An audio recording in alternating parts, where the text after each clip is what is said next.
Okay, sige, tuloy natin. Share ko ulit yung screen.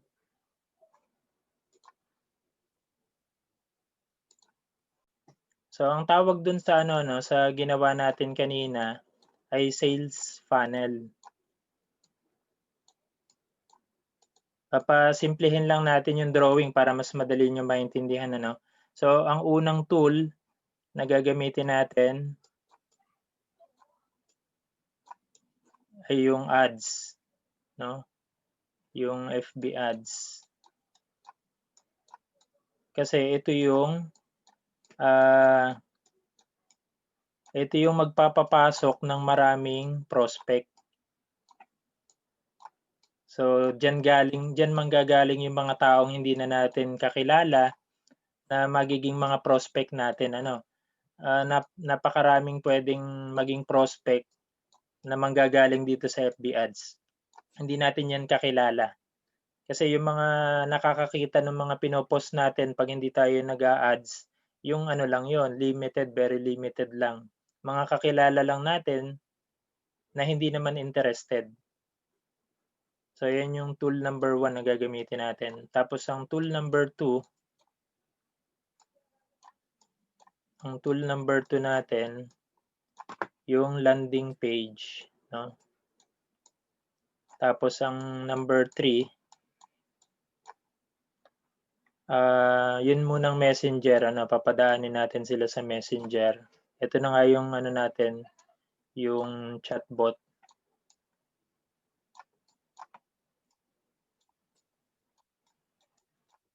Number 3. Tapos yung number 4 natin, yung sales page. Ito na yung kumukumbinsi at saka nagbebenta para sa atin. Hindi tayo yung nag-e-explain, no? Tapos, ayan na, yung customer na nasala na. Kumbaga nasala na siya dito sa ating funnel. O tinatawag din siyang sales process. No? Kasi proseso yung pagdadaanan ng customer para maging member, ano. Yan, funnel or sales process. So, kaya hindi ganoon kadali na nag-post ka lang. 'Di ba yung ginagawa natin, nag-post ka lang sa FB, umaasa ka na magkakameron ka ng customer kaagad, ano. Hindi siya ganoon kadali. Kasi meron dapat na pagdaanang proseso ang isang stranger, no? Ang isang stranger dapat dumaan siya dito sa prosesong ito bago siya maging customer. So halimbawa,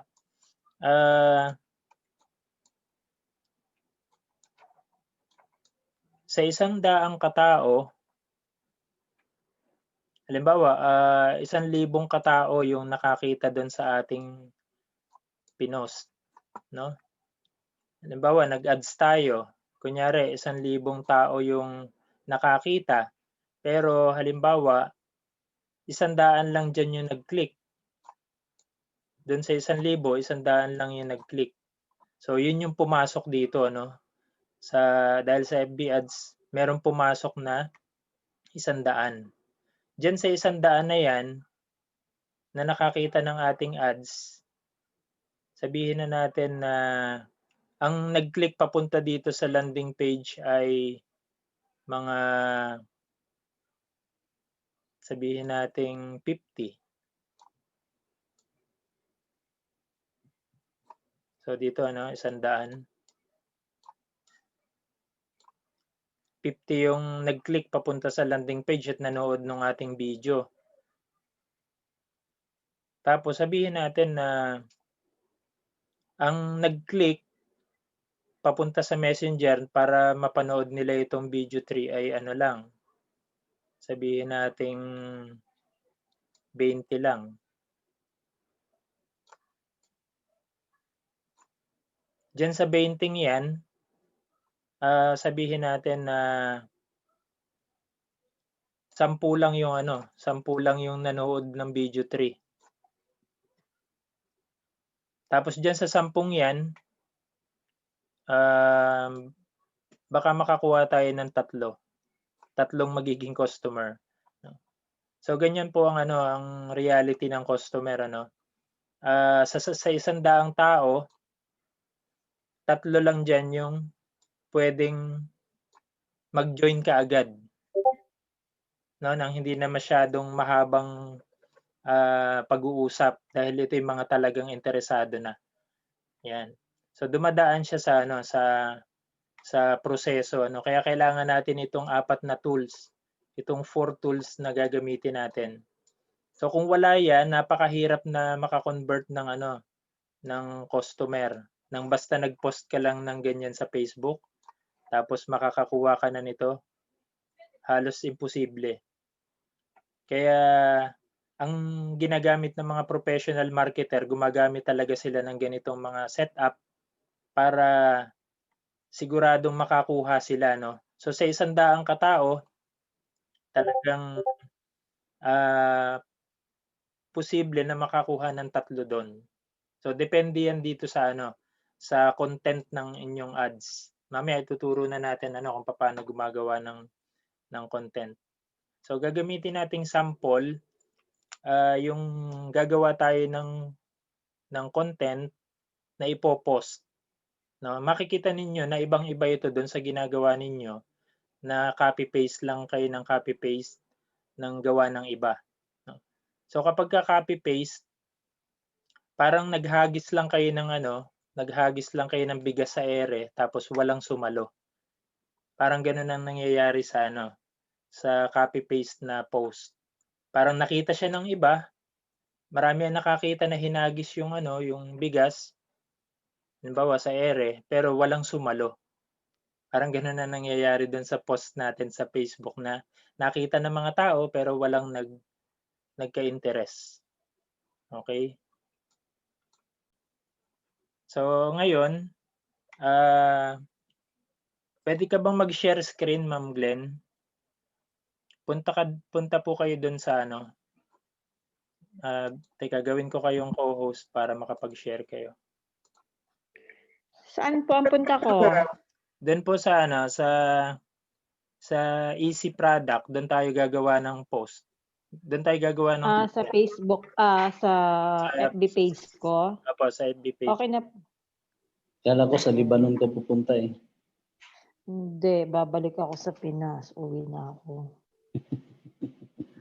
Ma'am, Naka-co-host na po ba? Hindi pala puwedeng co-host. Host po kayo muna ang magiging host para makapag-share screen kayo. Tapos ibalik Sige niyo po. na lang po sa'kin mamaya uli. Sige. You're the host. Tapos i-share screen niyo po. Screen. Gagawa tayo ng Zoom wants to record, okay. Facebook. Bakit ganun? Hindi ako hindi po ako maka-share. Alin po dito pipindutin ko? Yung kulay green po, ma'am, yung share screen. Opo, napindot ko na siya. Tapos alin ang daming pamimilian kasi share whiteboard, camera, di ba? Yan, ayan. Yung niyo po, yung screen niyo. Screen, okay. Hindi ko kasi. Screen. Yung Okay, pupunta na ako. Okay. yung sa Facebook po. Opo. Yan na. Okay na po ba? Kita niyo na? Wala Ano pa. ba naman to? Yung Show, okay, log in. Wait lang po ha. Okay. no cannot start. Log out. Ano ba? Bakit ka pa Share screen niyo po uli-uli? yung screen ng inyong cellphone or laptop. Apo. Kasi nasaan ako? Nasa Facebook na ako eh. Ito na po. Kita na? Hindi pa, ma'am. Hindi pa mahina yata, para mahina ang net mo. Nasa na ako eh. Nasa easy product na ako eh. Pero yung camera niyo po sa inyo. Kayo ang nakikita sa screen. Okay. Nakaharap. Okay. So, Yan na. ang gagawin ko, Pinapakita mo talaga yung kagandahan mo pa rin ba? Buang-buang ta. Ikaw Facebook. nakapokus eh. Musta ka dyan, Part Mandex? Ay, Okay na po, okay na. kumikintab. Kita na, kita na. Kumikintab. Kita na. Kita na po. Yung easy product. Wala Ikaw pa. pa rin, Part Mandex. Bakit Ikaw pa rin. ako pa rin? Huwag mo nang ipag ano yung kagandahan mo. Eh, malupigan si Buwag-buwag. Ivy Joy. Floating window Hindi, wow. Wow. screen. Ano nangyari sa'yo? Ang piliin nyo po yung screen nyo. Okay. Maraming pagpipilian, whiteboard. Ang piliin nyo po Opo, yung screen nyo. Yung nakikita nyo yung screen ng screen. Kasi Google Drive, book, box, photo, document, web, URL, bookmark, screen, camera, white. Eh kasi pag ang pinindot ko yung screen, Zoom wants to record the screen. I-allow ko Ano ba? Anong gamit mo? Laptop o Allowed. Hindi, cellphone? sa cellphone lang. Cellphone, allowed. So, Ah. tapos ito ang kasunod, floating windows management, lahat ng mga Zoom. Okay, yun. Okay. Ba't nawala ako? Puti naman na nakita lahat. screen ni Ano Sir. ba ito? Record.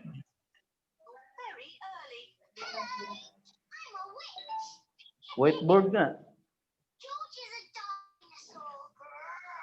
May labsan, ang ganda ng background mo. Ah, siyempre. Ako na yan eh.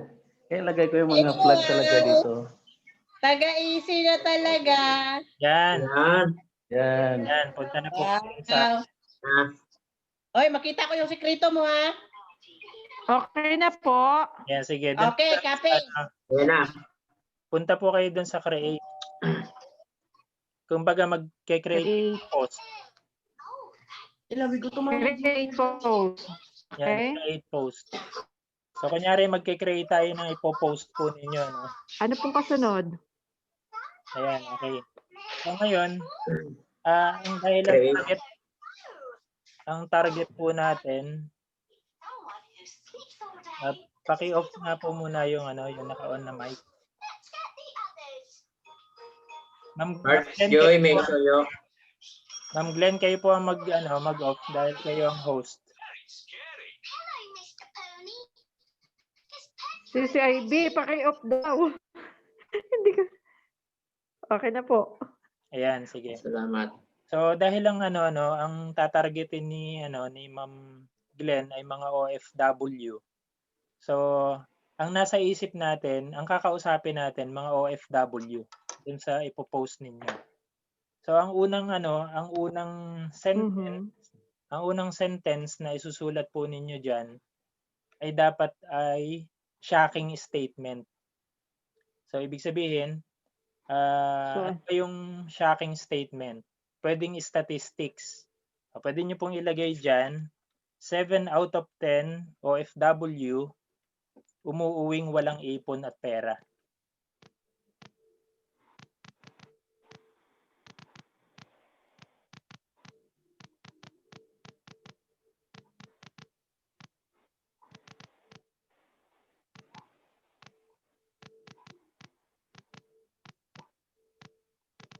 Walang ipon. Walang ipon. Umuuwing walang ipon. I-highlights natin yung ipon. Sige po. At pera. Yan.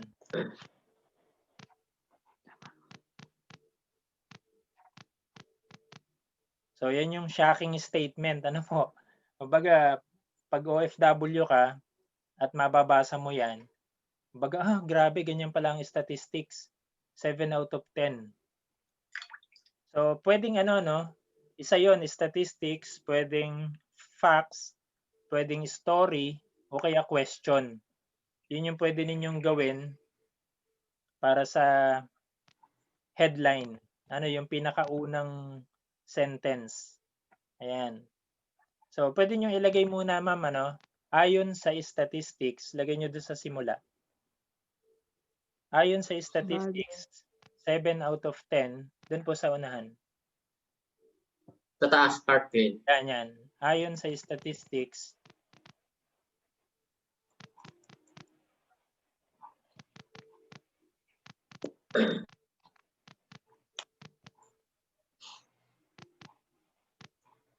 yan. Okay po. 7 out of 10 ng mga OFW, 7 out of 7 out of 10. 10 na mga OFW Okay. ay umuuwing walang ipon Okay. at pera. Mhm. Tapos, next nyo po, baba nyo na. Second sentence na po tayo. Okay. Ang gagawin naman po natin dyan sa second sentence, ipaparealize natin sa kanila na merong malaking problema na kailangan nilang masolusyonan. Mhm. So, ang sasabihin natin, at ang masakit pa,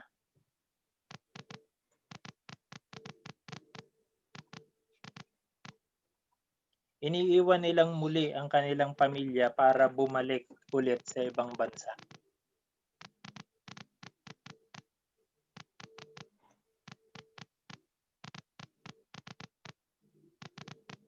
Iniiwan nila muli. Mali, Sisi. Iniiwan. Iniiwan nila. Iniiwan nilang muli. Ma'am, lagyan nyo po ng space yung yung para dyan sa second sentence. Ibaba nyo po. Baba, second paragraph. Yan. Para ang pagbasa nila, isang sentence, tapos baba, isang sentence ulit. Yan. At ang masakit pa, iniiwan nilang muli ang kanilang pamilya para bumalik. Para bumalik ulit sa ibang bansa.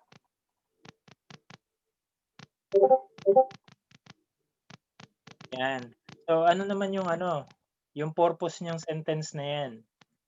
Pinaparealize natin sa kanila na, hey, may problema. Hindi normal na iwanan ng pamilya. Okay? At magkahiwa-hiwalay.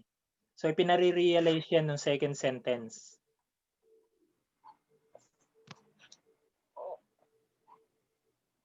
Ayan. So marirealize niya na ayun nga yung nangyayari. Kailangan nilang iwan uli yung kanilang pamilya para bumalik uli. Pero ipaparealize natin na hindi yun normal. Hindi normal na iwan yung pamilya at magkakahiwa-hiwalay kayo. Okay. So doon tayo ngayon sa ikatlong sentence. Dito, edi yung second sentence, kumbaga medyo mabigat na yan. Pinaparealize natin. Ngayon, iti-twist pa natin ngayon yung knife. Kumbaga, sinaksak na natin, pinihit-pihit mo pa. Mas papasakitin pa natin yung damdamin nila dyan. No? Ganito ngayon ang sasabihin nyo sa number 3 na sentence. Kung OFW ka, baba nyo pa uli. Baba nyo pa. Lagyan nyo yung space yan. Kung OFW ka, at hindi ka gagawa ng paraan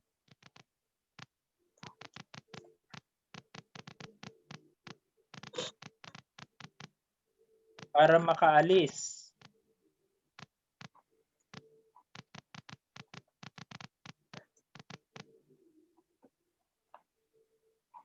sa ganong sitwasyon, kung OFW ka at hindi ka gagawa, pakibago nyo, sige, mamaya i-check pa naman natin yung mga spelling nyo mamaya. At hindi ka gagawa ng paraan para makaalis sa ganong sitwasyon, ito yung posibleng mangyari.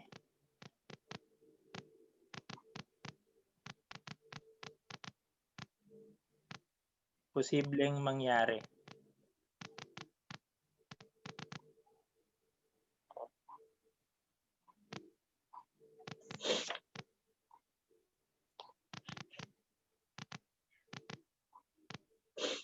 Yan, dot, dot, dot. Kasi magbibigay tayo ng 3 posibleng mangyari. Number 1, una, Wait lang po. Lalagyan ko ng ano. Okay. Okay. una, lilipas na naman ng mga taon.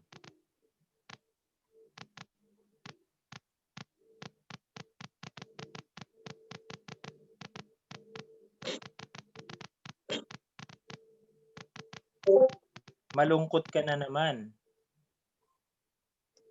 Dahil hindi mo nakakasama ang pamilya mo.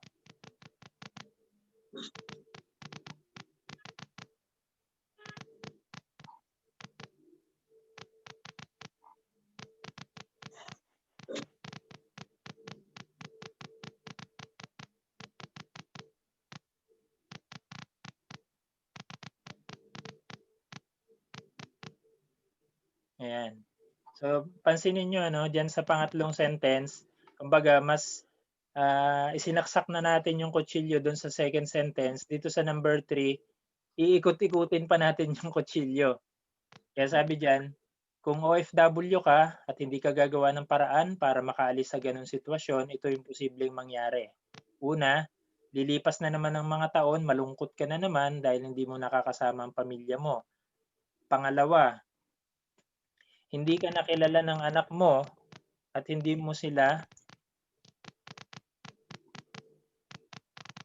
ka nakilala ng anak mo at hindi mo sila mapoprotektahan dahil ilang libong milya ang layo mo sa kanila.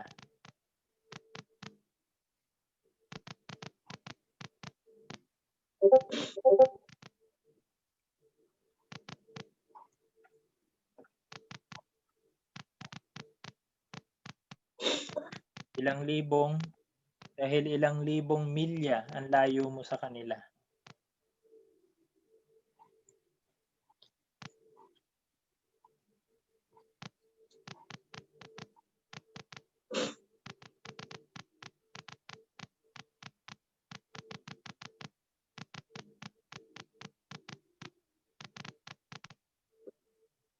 Ayan. Pangatlo,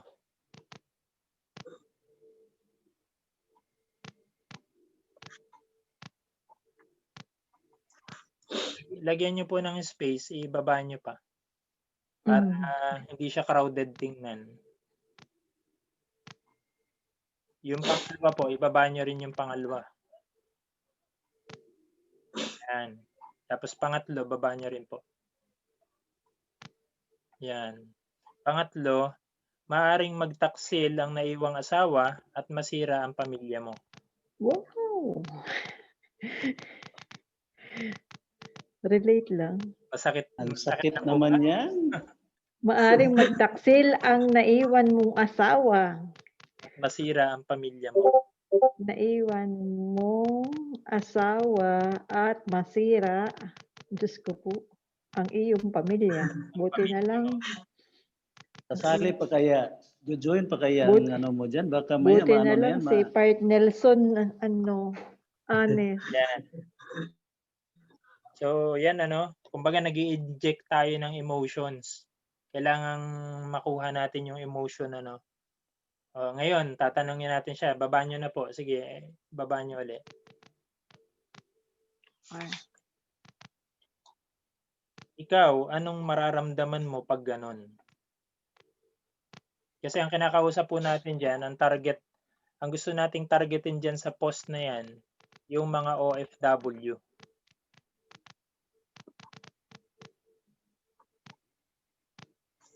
Ano ang mararamdaman mo pag ganon? Pag uwi mo ng ilang taon, tapos di ka kilala ng anak mo.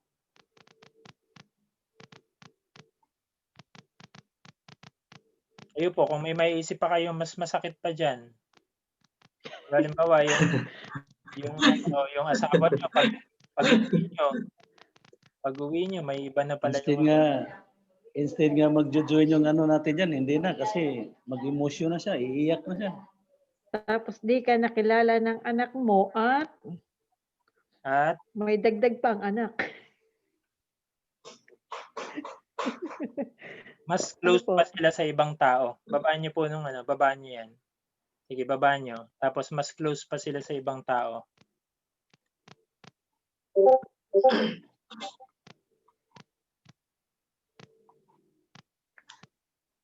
Ay.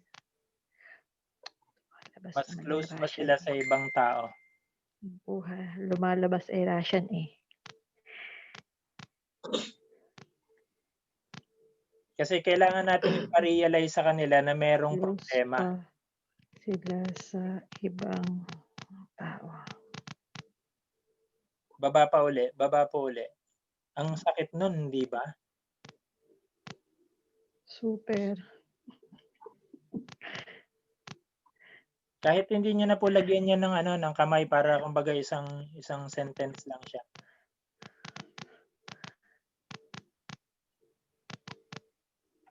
Hindi ba? Tapos,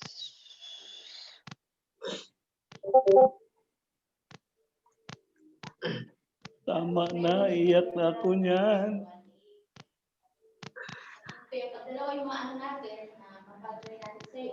Tapos emoji kaagad na cry. Yan. So ngayon, ang kasunod ngayon yan, yung solusyon. O-offera natin sila ngayon ng solusyon para hindi nila maranasan yan. So ang gagawin nyo naman,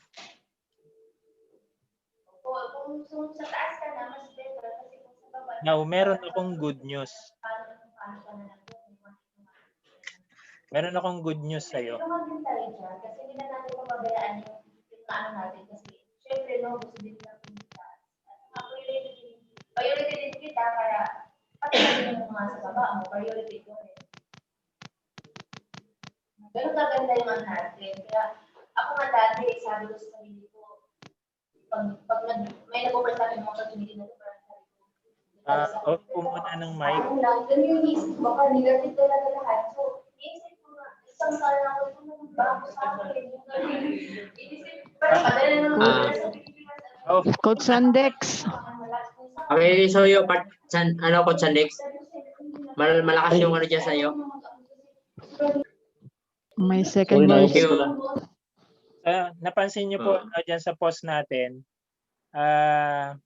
yung problema no nararanasan ng mga OFW,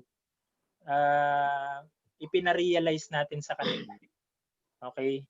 Na meron kayong problema. Ito 'yon. Ngayon, pagkatapos nilang ma-realize 'yon, yung huling sasabihin natin, nag-o-offer tayo ng solusyon. Kaya sabi natin diyan, now meron akong good news sa iyo. Baba niyo po uli. Meron akong free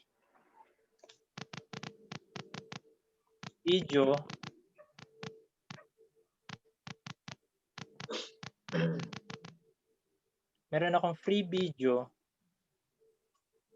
training o mga tips.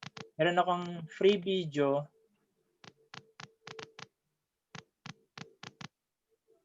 yan, mga tips kung paano na magtuturo sa'yo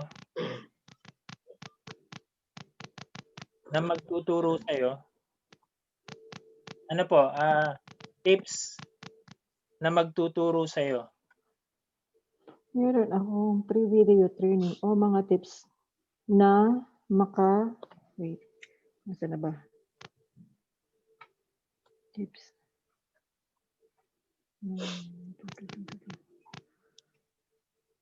O mga tips na Para kumita na magtuturo sa'yo. Ulitin ko Meron akong free video training at mga tips. O mga tips na magtuturo sa'yo. Okay? Paano kumita ng malaking income kahit part-time habang nasa ibang bansa? Kung paano kikita ng part-time? Malaking Kung income paano kikita ng malaking income kahit part-time. kahit part-time habang nasa ibang bansa. habang nasa ibang bansa. Okay. Tapos baba niyo pa po. Para hindi mo na kailangang matulad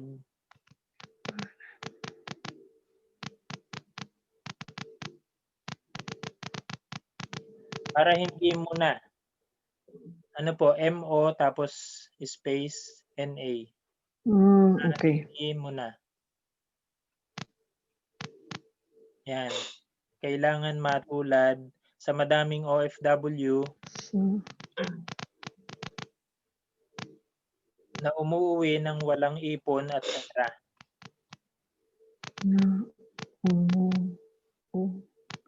na walang Na umuwi na walang ipon at pera. Na walang ipon at walang pera.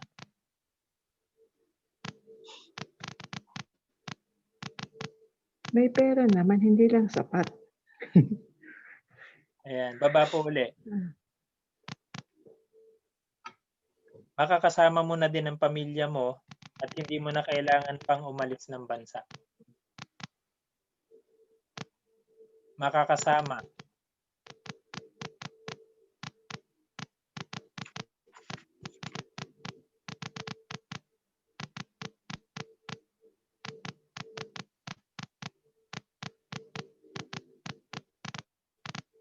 Makakasama mo na din ang pamilya mo at di mo na kailangang umalis ng bansa.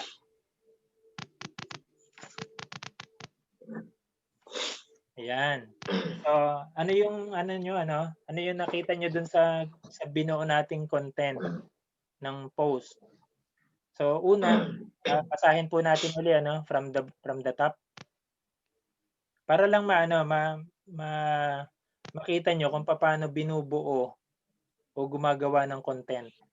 So, yung unang sentence, yan, dapat shocking statement siya. Makaka-grab siya ng attention. So, dahil ang kausap natin dyan is mga OFW. So, napakahalaga nung statistics na yan, no? Na 7 out of 10 ng mga OFW pala umuuwi ng walang ipon at pera. So, syempre, kakabahan siya na baka mangyari din sa kanya yan. Ayaw niyang mangyari sa kanya yan. Tapos papalubhain pa natin yung problema, no? Ang masakit pa, iniiwan nilang muli ang kanilang pamilya para bumalik uli sa ibang bansa. Kung OFW ka at hindi ka gagawa ng paraan para makaalis sa ganong sitwasyon, ito yung posibleng mangyari. Una, lilipas na naman yung mga taon, malungkot ka na naman dahil hindi mo nakakasama ang pamilya mo. Pangalawa, hindi ka nakilala ng anak mo at hindi mo sila napoprotektahan dahil ilang libong milya ang layo mo sa kanila. Pangatlo, maring magtaksil ang naiwan mong asawa at masira ang iyong pamilya. Ikaw, anong mararamdaman mo pag ganun? Pag uwi mo, ilang taon, tapos di ka kilala ng anak mo. Di ba? O kaya pag uwi mo, may iba ng asawa yung asawa mo. Parang ganun. So ipaparealize natin sa kanila na may problema. Ngayon, now, meron akong good news sa'yo. So dito, binibigyan na natin sila ngayon ng solusyon. So para hindi mangyari sa iyo yan, ito yung solusyon dyan. Now, meron akong good news sa iyo, meron akong free video training at mga tips na magtuturo sa iyo kung paano ka kikita ng malaking income kahit part-time habang nasa ibang bansa ka. Para hindi mo na kailangan matulad sa madaming OFW na umuuwi na walang ipon at pera. Makakasama mo na din ang pamilya mo at di mo na kailangan umalis ng bansa. So makakadama siya doon na may way pala, may solusyon pala para hindi mangyari sa kanya yung nangyayari sa maraming OFW, no? So ito ngayon ang susunod niyo sasabihin. Para ma-access mo yung free training,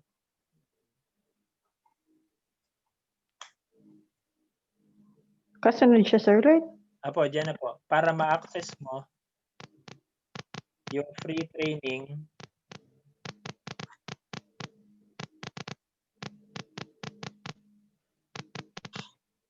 click click here. Tapos diyan nyo po ilalagay yung link ng landing page na ginawa natin. Yung ano, yung link nung ano, nung Yung video 1 po, tsaka video 2. Ipasa ko po kung hindi nyo pa nakita. Ano yung video nakalagay dyan, Bart? yung ano. Mentor Louie Gascon. Hindi kay Miss Tanya? Tanya, kay bali hindi, kay Luwigas Condiretso. Yun yun, kasi walang ano. Para May kasali na yung ano doon, yung kasali ng UPP doon, Iko? Oo. Pero Yung dyan ano, sa yung Diyan po sa sa unang link na yan, hindi pa tayo nagbebenta diyan. Pansinin niyo yung post natin, hindi tayo nagbebenta diyan. Parang nag-motivate lang siya. Opo. Tapos Parang motivation lang siya. yung pre-training binibigay natin sa video, hindi pa rin tayo nagbebenta doon sa video 1 tsaka sa video 2. parang motivation with ano. Motivation. Mga tips Motivation lang video. yun. Kumbaga yung mga Tips. tips na pwedeng makatulong sa kanya. Idikta mo na lang po, Sir Lloyd. Hindi ko siya